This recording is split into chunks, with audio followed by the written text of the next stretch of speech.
Joshua chapter 12. These are the kings of the land whom the Israelites had defeated, and whose territory they took over east of the Jordan, from the Arnon Gorge to Mount Hermon, including all the eastern side of the Arabah. Sihon, king of the Amorites, who reigned in Heshbon. He ruled from Aroer on the rim of the Arnon Gorge, from the middle of the gorge to the river Jabbok, which is the border of the Ammonites. This included half of Gilead. He also ruled over the eastern Arabah, from the Sea of Galilee to the Sea of Arabah, that is the Dead Sea, to Beth Jeshimoth, and then southward below the slopes of Pisgah. And the territory of Og, king of Bashan, one of the last of the Rephaites, who reigned in Ashtaroth and Edrei. He ruled over Mount Hermon, Salakah, all of Bashan, to the border of the people of Geshur and Maacah, and half of Gilead to the border of Sihon, king of Heshbon. Moses, the servant of the Lord, and the Israelites conquered them. And Moses, the servant of the Lord, gave their land to the Reubenites, the Gadites, and the half-tribe of Manasseh, to be their possession. Here is a list of the kings of the land that Joshua and the Israelites conquered on the west side of the Jordan, from Baal-Gad in the valley of Lebanon to Mount Halak, which rises towards Seir. Joshua gave their lands as an inheritance to the tribes of Israel according to their tribal divisions. The lands included the hill country, the western foothills, the Arabah, the mountain slopes, the wilderness, and the Negev. These were the lands of the Hittites, Amorites, Canaanites, Perizzites, Hivites, and Jebusites. These were the kings. The king of Jericho, 1. The king of Ai, near Bethel, 1. The king of Jerusalem, 1. The king of Hebron, 1. The king of Jarmuth, 1. The king of Lachish, 1. The king of Eglon, 1. The king of Gezer, 1. The king of Debir, 1. The king of Gede, 1. The king of Hormah, 1. The king of Arad, 1. The king of Libnah, 1. The king of Adullam, 1. The king of Makkedah, 1. The king of Bethel, 1. The king of Tappuah, 1. The king of Hepher, 1. The king of Aphek, 1. The king of Lasharon, 1. The king of Madon, 1. The king of Hazor, 1. The king of Shimron-Meron, 1. The king of Akshaph, 1. The king of Teanach, 1. The king of Megiddo, 1. The king of Kedesh, 1. The king of Jokneam in Carmel, 1. The king of Dor in Naphoth Dor, 1.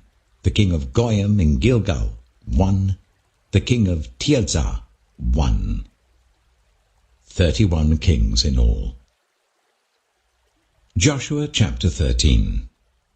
When Joshua had grown old, the Lord said to him, "You are now very old, and there are still very large areas of land to be taken over.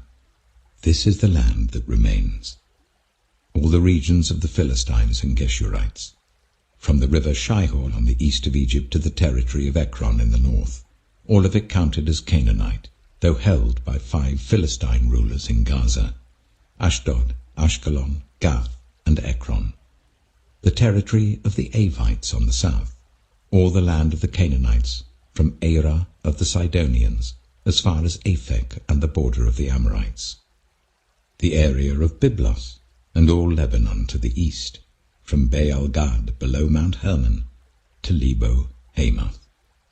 As for all the inhabitants of the mountain regions from Lebanon to Mishrephoth-Maim, that is all the Sidonians, I myself will drive them out before the Israelites. Be sure to allocate this land to Israel for an inheritance as I have instructed you, and divide it as an inheritance among the 9 tribes, and half of the tribe of Manasseh."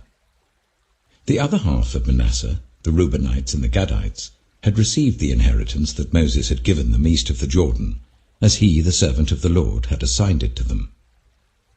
It extended from Aroer, on the rim of the Arnon Gorge, and from the town in the middle of the gorge, and included the whole plateau of Medeba as far as Dibon, and all the towns of Sihon, king of the Amorites, who ruled in Heshbon, out to the border of the Ammonites.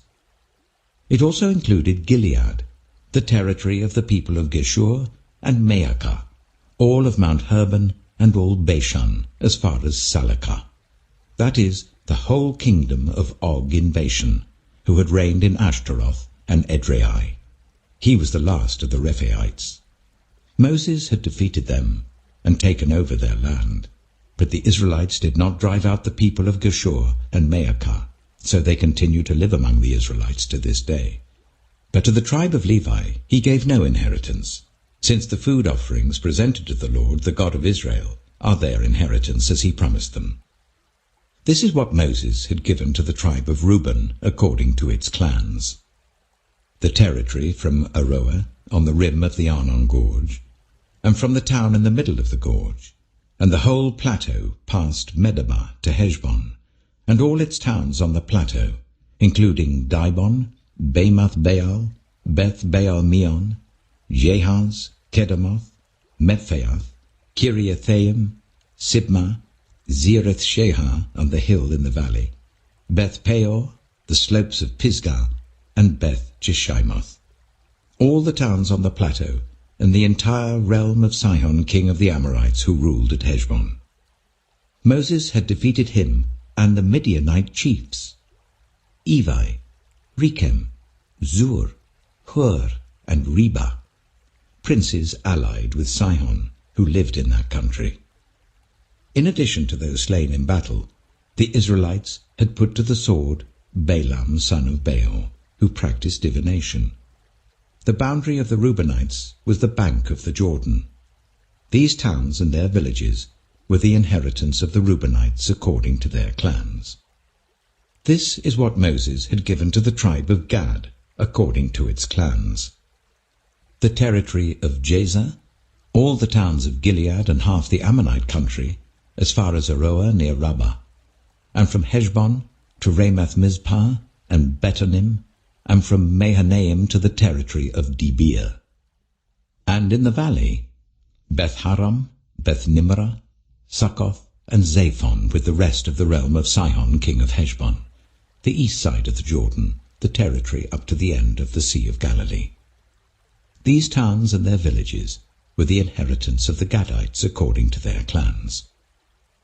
This is what Moses had given to the half-tribe of Manasseh, that is, to half the family of the descendants of Manasseh according to its clans. The territory extending from Mahanaim and including all of Bashan, the entire realm of Og, king of Bashan, all the settlements of Jair in Bashan, 60 towns, half of Gilead and Ashtaroth and Edrei, the royal cities of Og in Bashan. This was for the descendants of Machir son of Manasseh, for half of the sons of Machir according to their clans. This is the inheritance Moses had given when he was in the plains of Moab, across the Jordan east of Jericho. But to the tribe of Levi, Moses had given no inheritance. The Lord, the God of Israel, is their inheritance, as he promised them. Joshua chapter 14.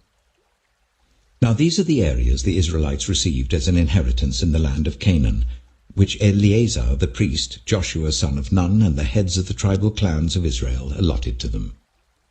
Their inheritances were assigned by lot to the 9½ tribes, as the Lord had commanded through Moses. Moses had granted the 2½ tribes their inheritance east of the Jordan, but had not granted the Levites an inheritance among the rest. For Joseph's descendants had become 2 tribes, Manasseh and Ephraim. The Levites received no share of the land, but only towns to live in, with pasture lands for their flocks and herds. So the Israelites divided the land, just as the Lord had commanded Moses. Now the people of Judah approached Joshua at Gilgal, and Caleb, son of Jephunneh the Kenizzite, said to him, "You know what the Lord said to Moses, the man of God, at Kadesh Barnea about you and me. I was 40 years old when Moses, the servant of the Lord, sent me from Kadesh Barnea to explore the land, and I brought him back a report according to my convictions. But my fellow Israelites who went up with me made the hearts of the people sink. I, however, followed the Lord my God wholeheartedly. So on that day Moses swore to me, "The land on which your feet have walked will be your inheritance, and that of your children forever, because you have followed the Lord my God wholeheartedly." Now then, just as the Lord promised, he has kept me alive for 45 years since the time he said this to Moses, while Israel moved about in the wilderness. So here I am today, 85 years old. I am still as strong today as the day Moses sent me out. I'm just as vigorous to go out to battle now as I was then. Now give me this hill country that the Lord promised me that day. You yourself heard then that the Anakites were there, and their cities were large and fortified. But the Lord helping me, I will drive them out, just as he said. Then Joshua blessed Caleb, son of Jephunneh, and gave him Hebron as his inheritance. So Hebron has belonged to Caleb, son of Jephunneh the Kenizzite, ever since, because he followed the Lord, the God of Israel, wholeheartedly. Hebron used to be called Kiriath Arba, after Arba, who was the greatest man among the Anakites. Then the land had rest from war. 1 Corinthians chapter 7. Now for the matters you wrote about. It is good for a man not to have sexual relations with a woman. But since sexual immorality is occurring, each man should have sexual relations with his own wife, and each woman with her own husband. The husband should fulfill his marital duty to his wife, and likewise the wife to her husband. The wife does not have authority over her own body, but yields it to her husband. In the same way, the husband does not have authority over his own body, but yields it to his wife. Do not deprive each other, except perhaps by mutual consent and for a time, so that you may devote yourselves to prayer. Then come together again, so that Satan will not tempt you because of your lack of self-control. I say this as a concession, not as a command. I wish that all of you were as I am. But each of you has your own gift from God. One has this gift, another has that. Now to the unmarried and the widows I say, it is good for them to stay unmarried as I do. But if they cannot control themselves, they should marry, for it is better to marry than to burn with passion. To the married I give this command, not I, but the Lord. A wife must not separate from her husband, but if she does, she must remain unmarried or else be reconciled to her husband. And a husband must not divorce his wife. To the rest I say this, I, not the Lord. If any brother has a wife who is not a believer, and she is willing to live with him, he must not divorce her. And if a woman has a husband who is not a believer, and he is willing to live with her, she must not divorce him. For the unbelieving husband has been sanctified through his wife, and the unbelieving wife has been sanctified through her believing husband. Otherwise your children would be unclean, but as it is, they are holy. But if the unbeliever leaves, let it be so. The brother or the sister is not bound in such circumstances. God has called us to live in peace. How do you know, wife, whether you will save your husband? Or how do you know, husband, whether you will save your wife? Nevertheless, each person should live as a believer in whatever situation the Lord has assigned to them, just as God has called them. This is the rule I lay down in all the churches. Was a man already circumcised when he was called? He should not become uncircumcised. Was a man uncircumcised when he was called? He should not be circumcised. Circumcision is nothing, and uncircumcision is nothing. Keeping God's commands is what counts. Each person should remain in the situation they were in when God called them. Were you a slave when you were called? Don't let it trouble you, although if you can gain your freedom, do so. For the one who was a slave when called to faith in the Lord is the Lord's freed person. Similarly, the one who was free when called is Christ's slave. You were bought at a price. Do not become slaves of human beings.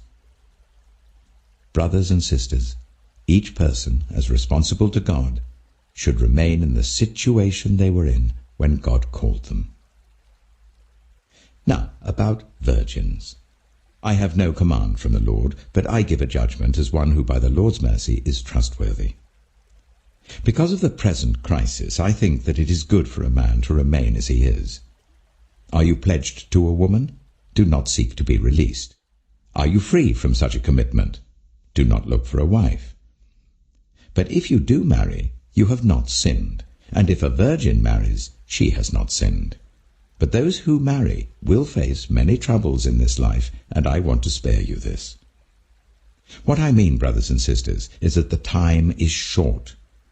From now on, those who have wives should live as if they do not, those who mourn as if they did not, those who are happy as if they were not, those who buy something as if it were not theirs to keep, those who use the things of the world as though not engrossed in them.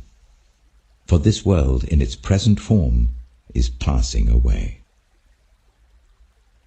I would like you to be free from concern. An unmarried man is concerned about the Lord's affairs. How can he please the Lord? But a married man is concerned about the affairs of this world, how he can please his wife, and his interests are divided. An unmarried woman or virgin is concerned about the Lord's affairs. Her aim is to be devoted to the Lord in both body and spirit. But a married woman is concerned about the affairs of this world, how she can please her husband. I am saying this for your own good, not to restrict you, but that you may live in a right way, in undivided devotion to the Lord. If anyone is worried that he might not be acting honorably towards the virgin he is engaged to, and if his passions are too strong and he feels he ought to marry, he should do as he wants. He is not sinning. They should get married. But the man who has settled the matter in his own mind, who is under no compulsion but has control over his own will, and who has made up his mind not to marry the virgin, this man also does the right thing. So then he who marries the virgin does right, but he who does not marry her does better. A woman is bound to her husband as long as he lives. But if her husband dies, she is free to marry anyone she wishes. But he must belong to the Lord. In my judgment, she is happier if she stays as she is, and I think that I too have the Spirit of God.